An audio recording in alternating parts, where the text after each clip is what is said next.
Assalamualaikum warahmatullahi wabarakatuh. Kami dari kelompok 4 akan mempresentasikan materi mengenai etika Islam dalam bidang produksi.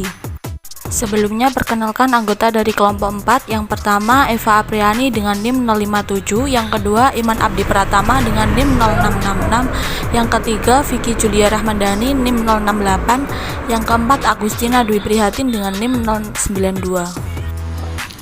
Baik, di sini saya akan menjelaskan mengenai prinsip efisiensi atau tidak tabzir. Kata efisiensi sangat sering digunakan dalam urusan bisnis dan organisasi.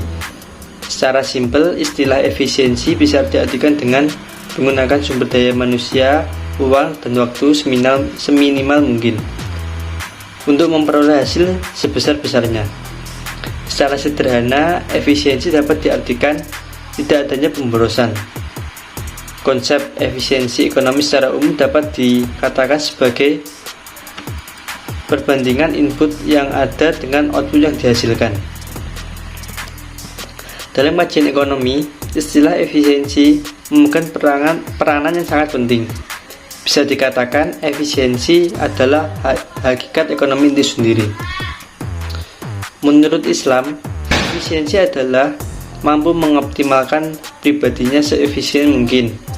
Arti efisiensi dalam konteks ini pastinya adalah mengerjakan segala pekerjaan yang bermanfaat dan meninggalkan pekerjaan yang membuang-buang waktu dan tidak bermanfaat. Sejatinya, semenjak awal perkembangan Islam, Nabi Muhammad SAW selalu mengajarkan kepada para sahabat untuk selalu mengerjakan segala pekerjaan atau amal seefektif dan seefisiensi mungkin. Selanjutnya, pengertian tabzir adalah menggunakan harta bukan pada jalan yang dibenarkan atau harta, waktu, dan ucapan sehingga masuk dalam pemborosan. Yang termasuk tabzir adalah menyia-nyiakan harta atau tidak dimanfaatkan untuk tujuan semestinya. Perlu kita ketahui bahwa perbuatan tabzir ini menafikan syukur, sinonim dari kufur nikmat, di mana syukur adalah memanfaatkan pemberian atau nikmat Allah sesuai dengan tujuan Allah menciptakannya. Untuk materi yang kedua yaitu mengenai berorientasi pada kemaslahatan. Sebelumnya, produksi dalam ekonomi Islam merupakan setiap aktivitas yang dilakukan untuk mewujudkan manfaat dan menambahkannya dengan mengeksplorasi sumber-sumber ekonomi yang telah disediakan oleh Allah Subhanahu wa Ta'ala sehingga menjadi suatu maslahat untuk memenuhi kebutuhan manusia. Oleh karenanya, aktivitas produksi hendaknya berorientasi pada kebutuhan masyarakat luas. Maksud dari berorientasi pada kemaslahatan yaitu setiap produksi yang dilakukan harus sesuai dengan prinsip-prinsip Islam, dilandasi oleh prinsip-prinsip Islam. Prinsip produksi dalam Islam berarti menghasilkan sesuatu yang halal yang merupakan akumulasi dari semua proses produksi. Prinsip produksi dalam ekonomi Islam bertujuan untuk kemaslahatan dan kebahagiaan dunia akhirat, sehingga kegiatan produksi harus dilandasi dengan nilai-nilai Islam dan sesuai dengan maqasid al-syariah. Tidak memproduksi barang atau jasa yang bertentangan dengan penjagaan terhadap agama, jiwa, akal, keturunan, dan harta. Prioritas produksi harus sesuai dengan prioritas kebutuhan, yaitu daruriyat, hajiyat, dan tasyiniyat. Kegiatan produksi harus memperhatikan aspek keadilan sosial, zakat, sedekah, infak, dan wakaf, mengelola sumber daya alam secara optimal, tidak boros, tidak berlebihan, serta tidak merusak lingkungan. Selain itu, produksi harus berdistribusi keuntungan yang adil antara pemilik dan pengelola, manajemen, dan karyawan. Materi selanjutnya yaitu mengenai faktor-faktor produksi. Faktor-faktor produksi terdiri dari tanah, modal, manusia, dan keterampilan. Yang pertama adalah faktor tanah atau alam. Faktor tanah adalah faktor dasar dalam produksi. Alam yang dimaksud di sini adalah bumi dan segala isinya. Dalam produksi, semua itu dikategorikan sebagai sumber alam yang dapat dimanfaatkan untuk kesejahteraan dan kemakmuran umat manusia. Rasulullah Shallallahu Alaihi Wasallam memperhatikan pemanfaatan tanah mati atau disebut dengan ihya al-mawat sebagai sumber bagi kemakmuran umat manusia. Yang kedua adalah faktor tenaga kerja, di mana tenaga kerja ini merupakan aset bagi keberhasilan suatu perusahaan. Karena kesuksesan suatu produk terletak pada kinerja dari sumber daya manusia yang ada di dalamnya. Tenaga kerja yang memiliki skill dan integritas yang baik merupakan modal utama bagi suatu perusahaan.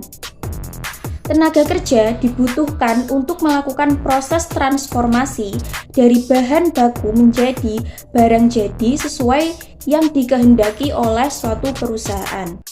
Yang ketiga adalah faktor modal atau kapital, di mana modal ini merupakan faktor terpenting dalam produksi. Tanpa adanya modal, suatu perusahaan tidak akan dapat menghasilkan barang atau jasa. Modal sendiri merupakan sejumlah daya beli atau yang dapat menciptakan daya yang digunakan untuk suatu proses produksi.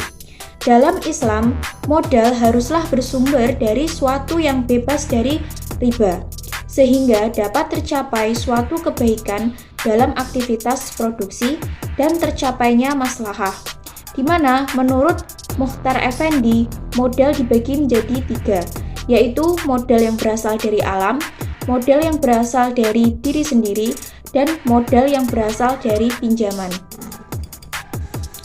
Yang keempat adalah faktor manajemen, di mana faktor manajemen ini merupakan proses manajerial yang memerlukan keahlian, yakni keterampilan manajerial atau disebut dengan managerial skill, yang terdiri dari 2 aspek.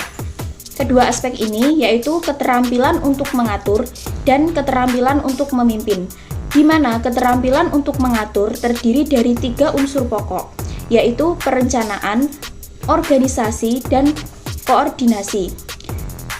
Hal ini dilakukan untuk pengembangan serta pembangunan perusahaan yang dipimpin oleh suatu manajer. Yang kedua adalah keterampilan untuk memimpin. Keterampilan untuk memimpin ini terdiri dari 5 unsur pokok, yaitu mendalami konsep atau aturan, menyampaikan konsep, mendorong atau motivasi, memerintah atau mengarahkan, dan mengawasi atau mengendalikan. Kelima unsur pokok ini merupakan hal yang dilakukan seorang manajer untuk pengembangan serta pembangunan perusahaan yang dipimpin oleh seorang manajer. Selanjutnya, dalam melakukan fungsi manajemen, pihak manajerial akan melakukan 4 tahapan. Yang pertama, fungsi perencanaan atau planning. Perencanaan merupakan penentuan tujuan tentang keadaan masa depan yang diinginkan, dengan memilih dan merencanakan cara yang akan ditempuh dari semua alternatif yang mungkin ada untuk mencapai tujuan tersebut. Langkah-langkah yang diperlukan dalam perencanaan adalah menetapkan tujuan dan target bisnis, merumuskan strategi untuk mencapai tujuan dan target bisnis, menentukan sumber-sumber daya yang diperlukan, serta menetapkan standar keberhasilan dalam pencapaian tujuan dan target bisnis. Proses perencanaan produk yang akan dihasilkan tidak terlepas dari menganalisa faktor intern yang dapat menghasilkan kekuatan atau strength, serta mampu mengetahui kelemahan atau weakness yang dimiliki perusahaan. Perusahaan juga perlu menganalisa faktor ekstern yang berupa kesempatan atau opportunity yang terbuka serta tekanan atau threat yang dialami organisasi atau perusahaan. Analisa faktor intern dan ekstern tersebut sering dikenal dengan istilah analisis SWOT. Yang kedua yakni fungsi pengorganisasian atau organizing. Dalam fungsi pengorganisasian, yang pertama kita harus mengalokasikan sumber daya, merumuskan dan menetapkan tugas serta menetapkan prosedur yang diperlukan. Yang kedua, menetapkan struktur organisasi yang menunjukkan adanya garis kewenangan dan tanggung jawab. Yang ketiga, melaksanakan kegiatan perekrutan, penyeleksian, pelatihan, dan pengembangan sumber daya manusia. Yang keempat, menetapkan sumber daya manusia pada posisi yang paling tepat. Yang ketiga, yakni fungsi pengarahan atau directing. Dalam fungsi pengarahan, kita harus yang pertama mengimplementasikan proses kepemimpinan, pembimbingan, serta pemberian motivasi kepada tenaga kerja agar dapat bekerja secara efektif. Fungsi yang ketiga yakni fungsi pengarahan atau directing. Dalam fungsi pengarahan ini, kita yang pertama harus melakukan implementasi proses kepemimpinan, pembimbingan, serta pemberian motivasi kepada tenaga kerja agar dapat bekerja dengan efektif dan efisien dalam mencapai tujuannya.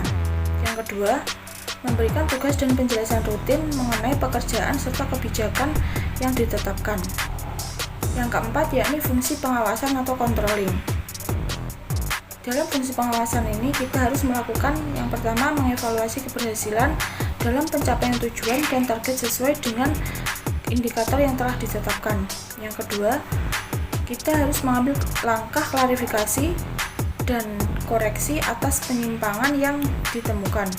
Yang ketiga, melakukan berbagai alternatif solusi atas berbagai masalah yang terkait dengan pencapaian. Sekian pemaparan materi dari kelompok 4, ada kurang lebihnya kami mohon maaf. Wassalamualaikum warahmatullahi wabarakatuh.